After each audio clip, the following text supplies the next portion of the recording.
Nothing, and I mean nothing like this, has ever been found in Petra. We're joined by the Director General of the Jordanian Department of Antiquities, Dr. Fadi Balawi. Your Excellency, nice to meet you, sir. Lovely seeing you. Yes. And beneath us, a discovery. So what'd you find? We think we have an entrance to something here. And it's just got these big blocks in front of it? Yeah, it's been sealed up. For over 2,000 years, Petra has guarded its secrets beneath towering red cliffs and ancient stone walls.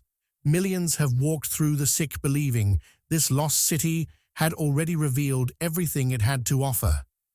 But what archaeologists uncovered in 2024 has shaken historians to their core. Hidden beneath the ancient city was a sealed chamber no one was supposed to find, untouched for centuries, locked away for a reason. And when researchers finally forced it open, the silence inside became the first warning that something was terribly wrong.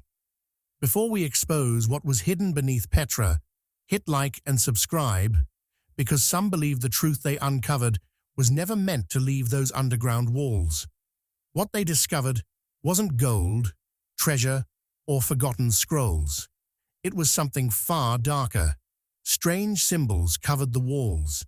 Human remains were positioned in ways experts couldn't explain. And deep inside the chamber, archaeologists found evidence suggesting the people who sealed it weren't trying to protect what was inside.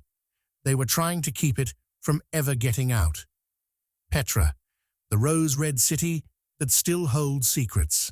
Petra is one of the most famous archaeological sites in the world.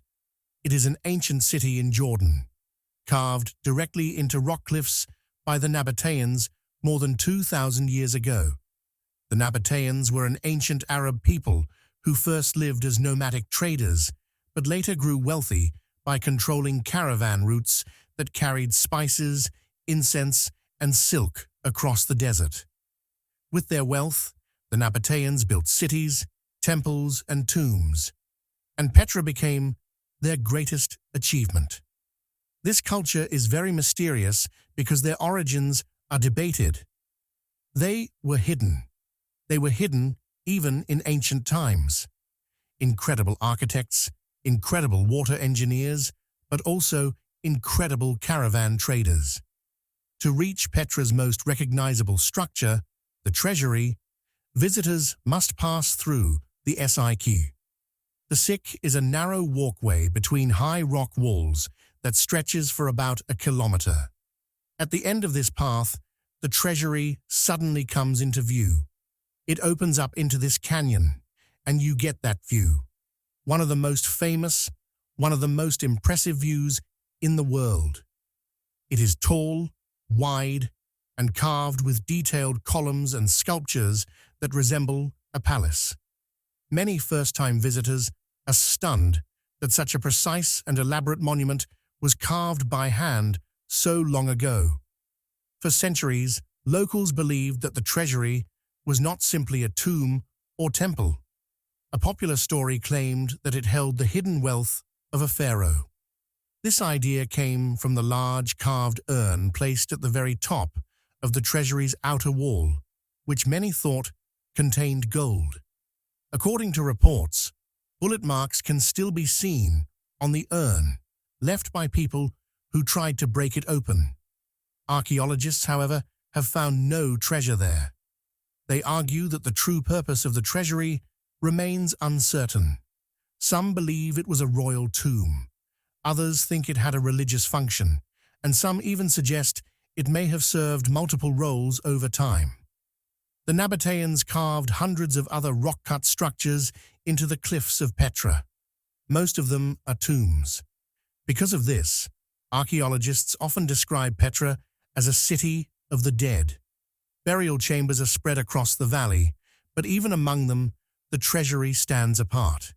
It is larger, more decorated, and positioned at the entrance of the city. This makes researchers think it played a special role. If Petra was already a city of tombs, then the idea that its greatest monument might also hide burials beneath it became easier to believe. Most tourists come to Petra, take photographs of the treasury, and leave without asking what lies beneath the ground. Yet, for decades, archaeologists suspected that the site might hold more than what is visible. Some locals have claimed that Petra contains sealed rooms and hollow areas hidden inside the stone. According to reports, even the sound of striking certain spots near the treasury gives a hollow echo, as if something is buried below. Others say people avoided parts of the forecourt at night, believing it was unsafe. These stories were never confirmed, but they kept the mystery alive for years. Archaeologists could only imagine what was below, with no way to test their theories. This is why the eventual discovery of a sealed space beneath the treasury shocked so many. For the first time, evidence suggested that Petra was still hiding secrets that no modern person had ever seen. The idea of a locked chamber led to urgent questions. Why was it sealed? What did the Nabateans want to hide? Was it a royal tomb, a sacred vault, or something so disturbing that it was never meant to be opened? Before these questions could even begin to be answered, archaeologists had to clear the biggest obstacle of all: getting permission to dig beneath the treasury. The permission no one gets. The area in front of the treasury, known as the forecourt, was seen as untouchable. This was where thousands of visitors stood every day. It was where guides told stories, where photographs were taken, and where people formed their first impression of Petra. To disturb that ground was considered too risky and too politically sensitive. For many years, the answer to archaeologists was always the same: no excavation would ever be allowed there. This did not stop archaeologists from trying. Teams submitted proposals again and again, hoping that their methods would convince the authorities. But officials decided the risks outweighed the rewards. The fear was simple: if the treasury was damaged in any way, Jordan would lose both a national treasure and one of its main sources of income. According to reports, archaeologists pushed for decades without success. They argued that advances in technology meant excavation could be carried out safely. They promised careful documentation and minimal disturbance, but the refusal always returned. The treasury was too important to touch. But in 2024, something finally changed. After years of debate, Jordan's Department of Antiquities gave approval for a limited excavation under some of the strictest terms ever placed on a dig. The decision was not taken lightly. Officials made it clear that the project was not about treasure hunting. It was about research, and every move had to protect the integrity of the monument. The rules were precise. Every trench had to be reversible. This meant that after the work was complete, the ground could be restored, as if nothing had been touched. Every action was to be monitored and recorded in detail. Each grain of soil was to be documented before removal. The project was designed to be more like a surgical operation than an open excavation. A coalition of groups was formed to carry out the work. The Petra Development and Tourism Region Authority oversaw the site's role as a tourist destination. The Petra National Trust provided local expertise and ensured that the community's interests were respected. The American Center of Research gave the excavation its logistical support and long-standing credibility in Jordan. The University of St. Andrews added advanced scanning and dating technologies. Each group brought something different, and together they built the kind of trust needed for such a sensitive project. Even with all these measures in place, unease remained. Some experts worried that even a small miscalculation could cause cracks to appear in the treasury. Some locals whispered that the Nabateans had sealed certain places for a reason, and that disturbing them might bring consequences no one could predict. Whether these concerns were based on science or superstition, they weighed heavily on the team. Before any digging could begin, the team needed to know what was under the treasury without touching it. Digging blindly was not an option. They turned to non-invasive tools that could scan beneath the surface. Anomaly C. Faced with both opportunity and risk, the archaeologists knew they could not dig blindly.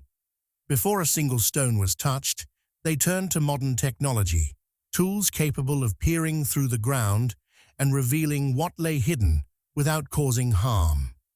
Ground-penetrating radar was used to send pulses into the soil and record how they bounced back, revealing differences in density. Resistivity surveys measured how well the ground carried electrical currents, which can show if walls or cavities are hidden below. Magnetometry tracked small changes in the magnetic field that often appear where humans have built or cut into stone. Each of these methods had limits, but together they gave archaeologists a way to build a picture of what was hidden. Inside a temporary field tent, the results appeared on glowing screens. Lines and shapes rippled across the monitors. To many of the researchers, the patterns looked like the signals of a heartbeat, pulsing with each sweep of the radar. At first, the readings were ordinary. They showed the known drainage channels that the Nabateans had carved to protect the treasury from floods. They also picked up natural cracks in the sandstone that were expected. Nothing unusual appeared during the early passes, and some of the team began to wonder if the scans would only confirm what was already known. But then, something unexpected came into view. Among the ordinary features was a shape that did not match the rest. It was sharply defined, rectangular, and regular in its edges. Unlike fissures or drains, this feature looked intentional, as though it had been cut by human hands. At first, some members of the team thought the machine was producing an error. Yet, when the same pattern appeared in repeated scans, the room grew quiet. Everyone realized they were looking at something different. The anomaly was larger than expected, buried deeper than the tourist tunnels, and unlike anything ever documented beneath the treasury. On paper, it was recorded with a neutral label, Anomaly C. But privately, away from the official notes, the archaeologists began calling it something else. Around the campfires at night, they spoke of it as the locked chamber. The name carried meaning. It suggested secrecy and purpose, as if the Nabateans had not only created this space, but had also gone to great effort to keep it sealed. The scans revealed edges too straight to be natural and a void too perfectly shaped to be accidental. One archaeologist later remarked, "It looks like someone made this room and then wanted no one to ever enter it again." Speculation began to spread. Some of the team believed it could be a hidden tomb, perhaps belonging to Petra's elite. Others thought it might be part of a forgotten water system. According to local rumors, the Nabateans sometimes sealed places to keep dangerous things contained, such as plague victims, cursed remains, or objects tied to forbidden rituals. None of these theories could be proven, but the possibilities made the discovery even more unsettling. The scans had revealed enough to prove that something was there. The only way forward was excavation. But disturbing the ground beneath the treasury would not be simple. It would mean peeling back the earth layer by layer. Knowing each step brought them closer to a chamber the Nabateans may have wanted sealed forever. Breaking the seal, a descent into darkness. When excavation finally began, the atmosphere around the treasury was tense. Everyone knew this was not an ordinary dig. At first, the team used standard tools to remove the upper layers of soil. But as they reached the area close to the sealed structure, they changed their approach. Brushes and wooden implements replaced metal, making sure that no scratch or spark would damage what lay hidden below. The site was treated with extreme care. Every move was deliberate, as if they were peeling back the layers of a wound that had been closed for centuries. Soil was removed in the thinnest layers, sometimes only a few centimeters at a time. Every handful was sifted, photographed, and logged. Even the smallest pieces of pottery or charcoal were collected for later analysis. According to reports, the team worked in rotating shifts to keep progress steady, without rushing. The site was treated like a patient in surgery, where precision mattered more than speed. The deeper they went, the more compact the soil became. Centuries of pressure had made it heavy and dense, forcing archaeologists to work slowly and carefully. Then the first sign of something intentional appeared. Carved steps began to take shape, pointing downward into darkness. Not long after, smoothed stone walls emerged, holding the soil back as though the builders had prepared the space to stay sealed for eternity. The masonry shocked the team. It was not rough or improvised. The blocks were cleanly cut and fitted so tightly that no cracks or gaps allowed even a trickle of air. The chamber had been closed in a way that suggested permanence. Some archaeologists remarked that it looked less like an ordinary closure and more like deliberate entombment. That raised an unsettling question. Who sealed the chamber, and why? One theory is that workers may have been forced to seal it while fully aware of what was inside. Imagine slaves or lower-class laborers stacking the final blocks while screams echoed behind them. Another possibility is that the sealing was ordered directly by Nabatean elites, not to honor the dead, but to bury a crime or a shameful act they wanted erased. The perfection of the seal suggested fear, not reverence. Whoever closed the chamber wanted it forgotten by the living world. Cameras captured the moment when the sealed cavity finally widened into an opening.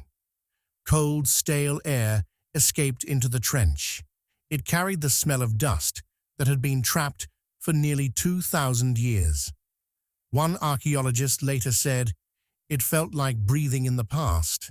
Another admitted that stepping closer felt wrong, as if they were intruding on a place that had never meant to be disturbed. Theories spread quickly. Experts speculated that it might have been a ritual chamber. According to local whispers, the Nabateans sometimes sealed off places not to protect them, but to protect the living from what was inside. Some said chambers were closed to contain plague, locking away the source of infection so it could never spread. Others believed dangerous idols or forbidden texts were hidden underground, sealed to prevent their use in dark ceremonies. A few even claimed such spaces were cursed, marked as places where spirits of the restless dead were trapped. None of these theories could be proven, but all of them carried a sense of unease. The void beneath the treasury was not a simple cavity. It was larger, more deliberate, and far more unsettling than anyone had expected. And as the team prepared to go further, it became clear that they were about to uncover something terrifying. The tomb in the shadow of the treasury. Once the opening was safe, the team stepped inside with strong lights and careful movements. The chamber was not a rough cave formed by nature. It was shaped with precision. Small wall openings lined the walls at regular intervals. In Nabatean tombs, such features were not decorated. They often held offerings, secondary burials, or symbolic objects. The layout showed that this place had been planned, not improvised. Then came the moment that froze the team. Skeletons began to appear. The first lay intact on a low stone ledge, its bones still connected in the correct order. Skull at the top, spine in line, arms at the sides, and legs stretched below. This meant the burial had never been disturbed. A few feet away, another skeleton rested in the same position. As more light spread through the chamber, the count increased. At least 12 individuals were present. Some were adults, but others were smaller. most likely children. None of them were scattered. None were dumped in haste. They had been placed carefully, each in a deliberate position. Some were arranged alone in niches, while others lay in pairs, suggesting possible ties between them. Objects lay beside many of the skeletons. A small bowl rested near one person's hand. A jar sat close to another's feet. Thin traces of bronze and iron appeared in the soil near ribs and hips, possibly fragments of jewelry or fittings. One skeleton had a ceramic vessel pressed against the ribs, positioned so precisely that it looked as if the person had held it in their final moments. These were not extravagant grave goods, yet they were chosen and arranged with intent, suggesting that the value of the burial was symbolic rather than material. What unsettled the archaeologists most was the condition of the chamber. Unlike most of Petra's tombs, which had been looted or damaged by floods, this one was sealed tight. Sediment had settled like a lock, preserving everything in place. The air was stale. The walls looked untouched. For researchers accustomed to broken fragments, the preservation felt uncanny. Several later admitted that the silence inside the room was unnerving, as if time itself had been paused, and they were intruding on a story that was never meant to be interrupted. Work slowed further. Specialists recorded the exact position of every bone. Conservators stabilized fragile remains and collected each object with strict labels. The chamber already raised troubling questions, but the team began to suspect that what they had seen so far was only part of the story. Beneath the treasury, the earth still held a sealed space that no light had touched for centuries. The sealed room, a horrifying revelation. When the sealed chamber was finally breached, the silence was crushing. The air that rushed out was foul and suffocating. Masks were pulled on immediately, but even through filters, the smell clung, a mixture of rot, soot, and something sharp that made breathing feel unnatural. One archaeologist later said it felt like inhaling death itself.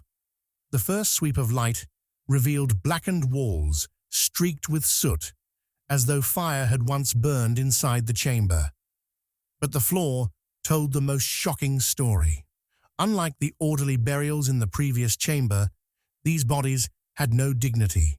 They were heaped together from end to end, twisted in unnatural positions.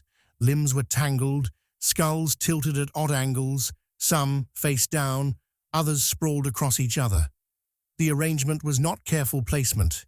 It was haste. It was fear. It was violence. Bones revealed the truth of their final moments. Several skeletons bore fractures that could not be explained by natural collapse. Skulls were cracked, ribs were snapped, joints were wrenched apart. A few had jaws locked wide, frozen in expressions that resembled screams. Among them, one of the most haunting images was of a child's remains curled into the arms of an adult. The two had fused together by centuries of sediment, locked forever in what looked like a last terrified embrace. The discoveries only grew stranger. Near one wall, 3 skeletons had been placed side by side with unusual care. One of them carried traces of jewelry and fine bronze fittings, signs of higher status. The other 2 were younger, their bones showing signs of violent death. Some specialists speculated that these 2 may have been killed to serve as escorts, sacrificed to accompany the elite figure into the afterlife. The very idea divided the team. Some refused to believe Petra's people practiced human sacrifice, while others pointed out that the placement was deliberate and could not be ignored. Scattered among the piled dead were vessels that did not resemble the usual Nabatean offerings. Their residue clung thick and organic, resisting easy identification. Early analysis hinted at iron-rich traces. Whispers quickly spread that it could have been human blood. mixed with ash or bone powder. Others suggested foul ritual brews made for ceremonies that may have accompanied the killings. The darkest speculation was that these jars were used for forced drinking before death, or smeared onto the bodies as part of preparation for a ritual. The chamber did not feel ceremonial. It felt desperate. Every detail suggested people had been forced inside, locked away, and deliberately erased from the world above. Some argued that if it was plague, the sealing made sense to protect the living. But if it was massacre or sacrifice, the silence pointed to something darker, a deliberate cover-up. There were no inscriptions, no records, no signs of remembrance, only stone meant to bury the truth. This sharp contrast between the careful burials in the first chamber and the chaos here raised disturbing questions. Why were some laid out neatly on stone ledges with bowls, jars, and symbolic objects, while the ones here were cruelly tossed together without dignity? Some specialists believed that those buried with care may have been chosen sacrifices, arranged in a way that gave them symbolic importance. The piled bodies, on the other hand, could represent panic or punishment, a group condemned together in haste. One unsettling theory suggested the chamber may have started as a tomb for Petra's elite, but was later reused in a time of crisis, such as plague, invasion, or rebellion, to hide mass deaths. The contrast created a chilling image.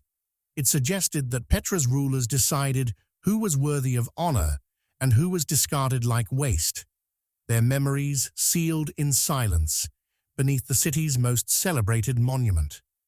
To some, the treasury itself became the mask, projecting wealth and power to the outside world while hiding a pit of horror beneath its foundations.